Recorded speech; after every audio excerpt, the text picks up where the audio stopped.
Mouse.avi. Mouse.avi is a lost episode creepypasta and is widely seen as the forefather of the entire lost episode genre. This story is based off an old, unseen Mickey Mouse episode. There is also a video that is based off of the creepypasta. So do any of you remember those Mickey Mouse cartoons from the 1930s?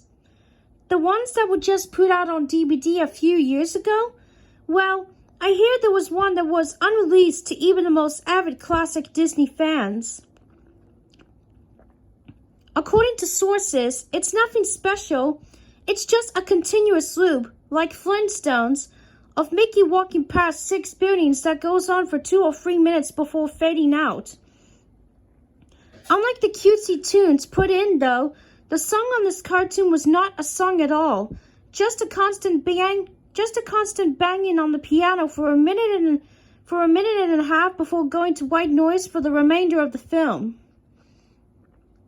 It wasn't the jolly old Mickey we come to love either. Mickey wasn't dancing, not even smiling, just kind of walking as if you or I were walking, with a normal facial expression. But for some reason his head tilted side to side as he kept his dismal look. Up until a year or two ago, everyone believed that after it cut to black and that was it.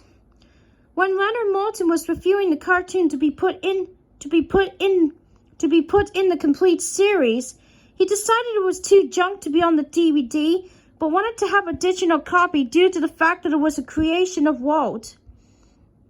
When he had a digitized version up on his computer to look at the file, he noticed something. The cartoon was actually 9 minutes and 4 seconds long.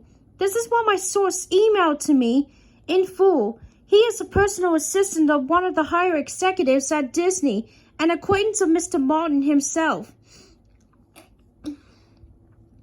After it cut to black, it stayed like that until the 6th minute before going back into Mickey walking. The sound was different this time.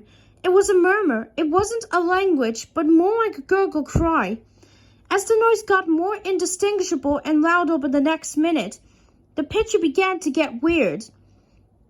The sidewalk started to go in directions that seemed impossible based on the physics of Mickey's walking, and the dismal face of the mouse was slowly curving into a smirk.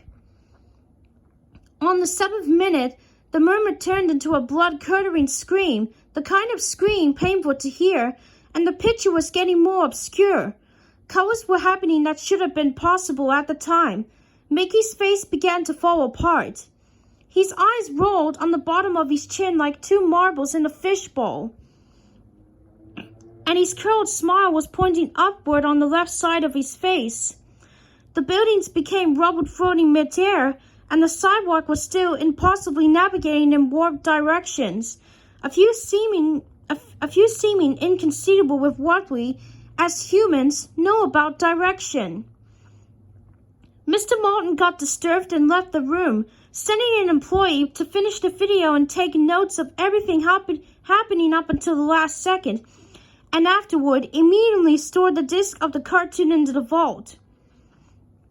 This distorted screaming lasted until 8 minutes and a few seconds in, and then it abruptly cuts to the Mickey Mouse face at the end credits of the end of every video, with what sounded like a broken music box playing in the background.